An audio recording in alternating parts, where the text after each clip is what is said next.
Ahora sí, lo habrán reconocido este McLaren, poderoso el chiquitín. Vamos a estar hablando no solamente de este bicho increíble, sino que vamos a estar hablando de la historia de Bruce McLaren. Este neozelandés, nacido allá por el año 1937, era fanático de los autos desde que nació. El padre era bastante fanático de todo el tema mecánico. Y es por eso que una vez que terminó la escuela se dedicó a estudiar ingeniería. Pero su fanatismo por los autos lo llevaron a comprarse su primer auto, empezar a competir en carreras que en aquel entonces eran las famosas carreras de montaña o hill climb. Carreras que vieron otras marcas nacer, como el caso de Aston Martin, que corría carreras de montaña también. Pero en el caso de McLaren fue lo que lo impulsó, digamos, a la fama local. Una fama que después lograra a partir de ahí un pasaporte como para empezar a correr en Europa. Una Europa donde todo sucedía. Y una vez que llega a Europa, sigue corriendo y se vio fichado por Cooper. Cooper en aquel entonces era sinónimo de tecnología, sinónimo de innovación, de todo lo que la Fórmula 1 necesitaba en aquel entonces.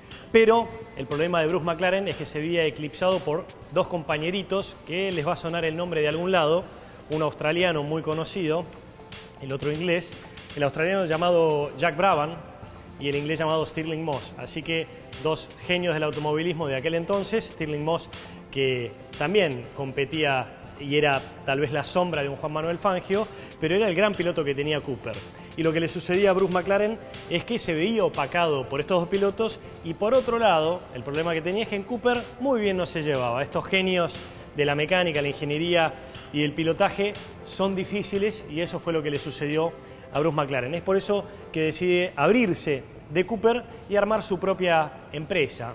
Y a partir de ahí es donde empieza a correr con sus propios autos, cosa que logró hacer y le empezó a ir bastante bien. El problema es que con uno de sus autos que estaba preparando para correr Can-Am, una categoría que se corría acá donde estamos nosotros en Estados Unidos, probando en Goodwood en 1970 uno de sus autos, se mata, y es por eso que el mito comenzó a nacer. Y hoy estamos delante de este McLaren, que vamos a contarles un poquito qué tiene que ver esa historia ya pasada con una historia más reciente, una historia vinculada con un Ayrton Senna campeón con McLaren, McLaren Honda, y también, ¿por qué no?, vamos a asociar al F1 de la década del 90, 1993, si mal no me acuerdo, que fue el primer auto de calle construido en fibra de carbono. Y este que tenemos acá podríamos decir que es el gran heredero de ese F1. Así que, bienvenidos, vamos a estar hablando un poquito de McLaren. El McLaren 650S es el resultado de los 50 años de la marca en el mundo de la competición.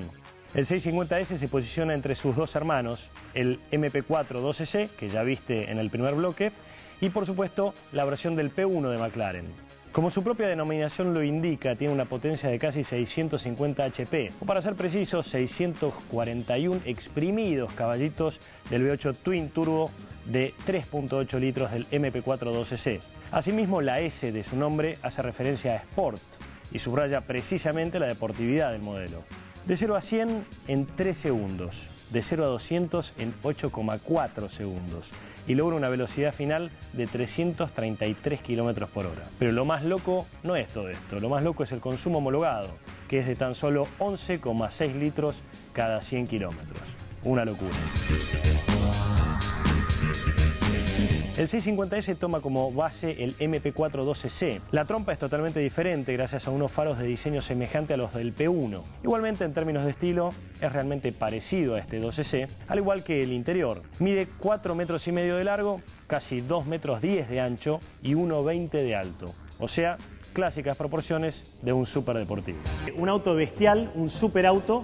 Y vamos a hablar largo y tendido porque hay mucho que decir de este tipo de autos. Es muy difícil comunicar todo lo que tiene, pero vamos a ir empezando despacito. Para mí, lo más importante y sobresaliente de este auto tiene que ver con la genética de Bruce McLaren, un tipo que siempre se esforzó, al igual que lo hizo Ferdinand Porsche, en bajarle el peso a los autos al máximo y por ahí no utilizar cilindradas obscenas. Este es un 3.800 centímetros cúbicos, lo cual no es tanto, es V8, tiene obviamente el motor central, pues es el lugar a donde van los motores siempre. ¿Por qué? Porque van contenidos en el entreejes. Para tirarles algunos datos que son todos muy pornográficos, estamos hablando de un auto con 625 caballos de fuerza, 600 Nm de torque, que es una grosería. Es un auto bastante veloz, 333 km/h de velocidad final, así que necesitamos un auto que sea súper inteligente. ¿Inteligente dónde? Por ejemplo, como te dije, en dónde ubico los pesos. ¿Inteligente dónde? Por ejemplo, en la aerodinámica. Vamos a tener un trabajo aerodinámico perfecto en este tipo de autos,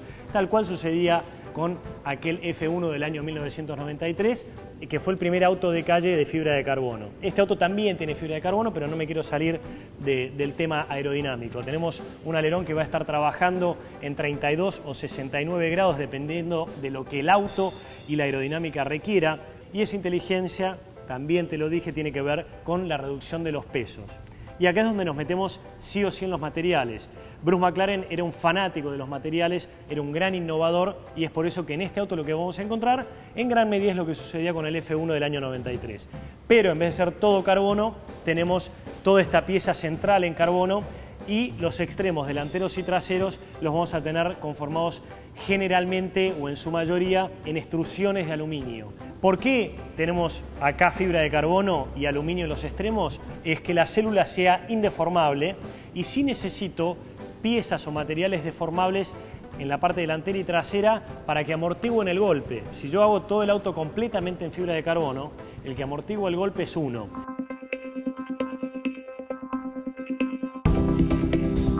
De 0 a 100 un auto de calle relativamente normal lo va a hacer en unos 9-10 segundos el 0 a 100. 9 segundos. Este auto hace 8,8 segundos, pero de 0 a 200. 0 a 200, 8,8. De 0 a 100, 3,1. De 0 a 300, 26 segundos. Así que, de nuevo, estamos hablando de una dinamita con ruedas, pero muy controlable, porque la electrónica nunca falla en un McLaren, por suerte, y siempre nos va a acompañar. Para empezar, y hablando de tecnología, este auto no tiene una barra estabilizadora, sino que lo que va a tener es la suspensión manejada electrónicamente, pero electrohidráulica. Lo que va a hacer, tiene un control inteligente de chasis que va a ir sintiendo lo que el auto va haciendo y lo va a ir acomodando electrónicamente mediante un sistema hidráulico. O sea, va a ir compensando lo que la carrocería vaya necesitando hidráulicamente mediante su centralita electrónica. El cambio es de 7 marchas. Ya hablamos de la motorización, faltaba hablar del cambio. Vamos a tener levas al volante, no tenemos la opción acá abajo de nada, es automático o secuencial, y también vamos a tener un sistema inteligente para la caja. Vamos a tener varios sistemas, de hecho. Por ejemplo, si yo vengo a fondo en una recta y vengo pasando cambios, lo que voy a hacer es, entre cambio y cambio, si yo toco levemente, el cambio ya va a preparar el que sigue. Más allá de que sea una caja rapidísima, si yo toco sensiblemente el cambio, va a entender que lo estoy por pasar y ya lo va a preparar. Otra de las cosas que tenemos es un sistema que dice normal, Sport o Track de circuito. Si yo estoy en un circuito, lo voy a setear el auto para que esté libre. Le pongo Track y el auto va a andar totalmente liberado. Va a trabajar varias cosas. La caja de cambios no va a tirar, me va a entregar todo el par, y además si lo estoy usando en automático lo va a llevar al límite. Y por otro lado, otra de las cosas que va a suceder es que va a trabajar también todo el sistema inteligente de chasis que les comentaba hace un rato. Y por si fuera poco, va a trabajar el tema sensorialmente. ¿Qué es sensorialmente? Me va a hacer sentir que estoy yendo a fondo, y es por eso que también hasta le puedo setear en Track, cuando pongo eso puedo setear el sonido que quiero o la cantidad de ruido que quiero que invade el habitáculo cuando respire el auto, la emisión de aire. Cuando respire el auto yo lo puedo escuchar más o menos, y eso lo puedo regular también con un comando ad hoc. Así que estamos delante de un auto que hace todo absolutamente bien y además me entrega sensaciones que son difíciles de comparar con cualquier otro auto. Y después tiene un sistema acá que es muy gracioso, que es la manija, que no tiene manija, sino que le pasás la mano y te va a reconocer instantáneamente que le pasaste la mano y va a abrir la puerta.